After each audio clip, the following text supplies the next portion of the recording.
اور کچھ نہیں ہو سکتا۔ ایک انہوں نے کہا کہ اونٹ کے گوشت کھانے سے کیا وضو ٹوٹ جاتا ہے؟ جی نہیں ٹوٹتا۔ جو بعض حدیثوں میں نبی کریم صلی اللہ علیہ وسلم کا یہ فرمانا کہ جو اونٹ کا گوشت کھائے وہ وضو کر لے، وہ اس وجہ سے ہے کہ اونٹ کا گوشت ثقیل ہوتا ہے، بھاری ہوتا ہے، اس کے بھاری پن کو ختم کرنے کے لیے۔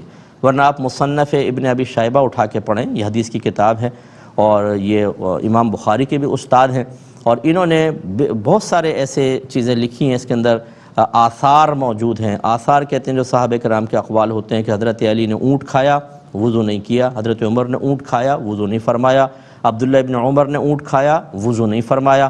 تو لہٰذا اکابرین سے ثابت ہے کہ انہوں نے اونٹ کے گوشت کھانے کے باوجود وضو کی سعی نہیں کی ہے۔ یہ ظاہر کرتا ہے کہ نبی کریم کے فرمان کا مطلب یہ نہیں ہے کہ جس نے اونٹ کا گوشت کھایا اس کا وضو ٹوٹ جائے گا، صرف استحباب کی طرف اشارہ ہے۔